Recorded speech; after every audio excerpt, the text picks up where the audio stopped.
Guys, video start करने से पहले आप लोगों से एक चीज बोलना चाहता हूं। हमारे चैनल पे मोर देन 75% व्यूअर्स ने अभी तक चैनल को सब्सक्राइब नहीं किया है। देखिए, इस एथिकल काम को आगे बढ़ाने के लिए हमें आपके सपोर्ट की बहुत जरूरत है, तो please consider subscribing to this channel if it really helps you to choose safe, be safe. Thank you. Hello everyone, welcome back to Trustified, India's first and only 100% blind testing certification program. Guys, recently ना हमें कुछ लोगों के emails आने लग गए जिसमें वो लोग हमको ये कन्वे कर रहे थे कि द होल ट्रूथ 24 ग्राम वाला प्रोटीन जो कि ऑलरेडी ट्रस्टिफाइड सर्टिफाइड है, उसकी किसी ने हैवी मेटल्स की टेस्टिंग कराई है और रिपोर्ट अपलोड की है रेडिट पे, जिसमें आर्सेनिक नाम का हैवी मेटल सेफ लिमिट से ज्यादा पाया गया है। अभी हमने जब इसकी टेस्टिंग कराई थी, हम 2 बार इसकी टेस्टिंग करा चुके हैं। एक बार जब हम पहली बार कराते हैं तब, और एक बार 6 महीने के बाद जब हम रीटेस्टिंग कराते हैं। तो दोनों बार हमने जब इसकी ब्लाइंड टेस्टिंग कराई थी, तो हमारे रिपोर्ट के अनुसार जो आर्सेनिक नाम का हैवी मेटल था वो बिलो एलओक्यू पाया गया था। तो इसी बेसिस पे ये प्रोडक्ट जो है ट्रस्टिफाइड सर्टिफाइड है। पर जब हमें ऐसे मेल्स आने लगे तो हमने इस मैटर को बहुत ही सीरियसली लिया, क्योंकि ऑनेस्टली देखिए, ट्रस्टिफाइड सर्टिफाइड में मैं कोई भी ऐसा प्रोडक्ट नहीं चाहता जो किसी ना किसी पैरामीटर में फेल हो रहा है। तो we took it very seriously.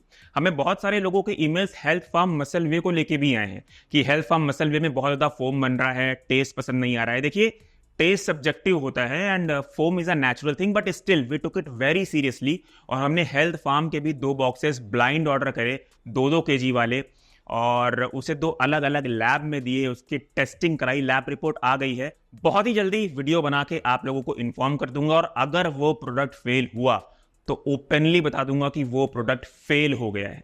ठीक है, आज के वीडियो में फिलहाल हम द होल ट्रुथ के बारे में बात कर लेते हैं। तो इस चीज को जो है वापस से देखने के लिए, जो हैवी मेटल वाला इशू है उसे देखने के लिए, हमने इस बार the whole truth 24 gram protein का लाइट कोको वाला फ्लेवर जो है ब्लाइंड ऑर्डर किया स्विगी से और ब्लिंकिट से।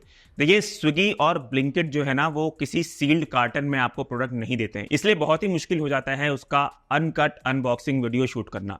हमने बेसिकली डिलीवरी बॉय से रिक्वेस्ट की कि जो है हमें रिकॉर्ड करने दीजिए कि आप हमें पाउच दे रहे हैं, वही बैच नंबर का प्रोडक्ट जो है हम लैब में दे रहे हैं। ये सब चीज़ एज अ प्रूफ और आपकी एश्योरिटी के लिए हमें जो है डिलीवरी बॉय से रिक्वेस्ट करना पड़ा। और जैसे ही वो डिलीवरी बॉय हमें पार्सल दे रहे हैं, हमने उसी मोमेंट पे जो है स्विगी और ब्लिंकिट दोनों का वीडियो रिकॉर्डिंग कर लिया। आप लोगों को इसमें 2 अलग अलग बैच नंबर्स दिख रहे होंगे। ये 2 अलग अलग बैच नंबर्स के सील्ड पाउचेस 2 अलग अलग लैब में गए हैं।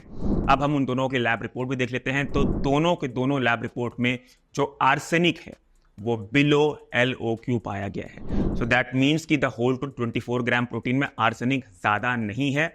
अब आप लोग सोच रहे होंगे कि वो जो लैब रेडिट में किसी ने अपलोड की है उसमें आर्सेनिक फिर ज्यादा क्यों पाया गया है। देखिए, आप लोग लैब टेस्ट रिपोर्ट कराइए, बिल्कुल कराइए, it's a good thing. But मैं हमेशा आप लोगों को एडवाइस करूंगा कि एक अच्छी जो है क्रेडिबल लैब से आप लोग टेस्टिंग कराएं। अगर आप रेडिट में अपलोड हुई लैब टेस्ट रिपोर्ट देखेंगे तो आप पाएंगे उस लैब रिपोर्ट में कोई भी अक्रेडिशन लोगोस है ही नहीं, बस एक फॉर्मेट है जिसमें डिजिटल सिग्नेचर करी गई है। दूसरी चीज आप उसी लैब रिपोर्ट में नोटिस करेंगे कि जो सैंपल क्वांटिटी लैब को सबमिट की गई टेस्टिंग के लिए वो 24 ग्राम थी। दैट मीन्स कि सील्ड पाउच, जो कंपनी का 1 kg का सील्ड पाउच आता है, वो तो लैब में दिया नहीं गया है। तो सीधी सी बात है कि पाउच में से 24 ग्राम जो है सैंपल क्वांटिटी किसी दूसरे पाउच में ट्रांसफर करके लैब को सबमिट की गई होगी। अभी वो जो पाउच है जो इस्तेमाल की गई ना उस 24 ग्राम के सैंपल को भरने में, वो पाउच कैसी थी? क्या वो क्लीन थी या वो डर्टी थी, हाइजीनिक कंडीशन में थी या नहीं? ये सब चीजें बहुत मैटर करती है। दूसरी बात, क्या उस पॉलीथीन में वाकई में द होल ट्रुथ का ही सैंपल था या किसी और चीज का सैंपल था? ऐसा भी हो सकता है कि पहले उसमें कोई और सामान स्टोर किया गया हो, फिर उसे खाली करके उसमें द होल ट्रुथ का पाउडर भरा गया हो, जिससे वो दोनों मिल गए हो आपस में, थोड़े बहुत पार्टिकल्स तो मिल सकते हैं ना। तो ये सब चीजें भी जो है बहुत ही ज्यादा आप लोगों को, जब भी आप टेस्टिंग कराएं, बहुत ज्यादा केयरफुली आप लोग इन सब चीजों के बारे में सोचें। देखिए, अगर आपको सील्ड पाउच टेस्टिंग में नहीं देना है, आप ना दें। आप क्या करें उस केस में, आप जो है पूरा का पूरा पाउच लेके लैब में चले जाएं और लैब वालों से बोल दें कि आपको जितना भी सैंपल क्वांटिटी चाहिए टेस्टिंग के लिए, वो आप अपने किसी हाइजीनिक कंटेनर या हाइजीनिक पाउच में ट्रांसफर कर लें। तो गाइस, ये था आज का वीडियो। एट द एंड वही बोलूंगा जो हमेशा बोलता हूं, if your supplement is not Trustified then it's not certified. Choose safe, be safe. Thank you.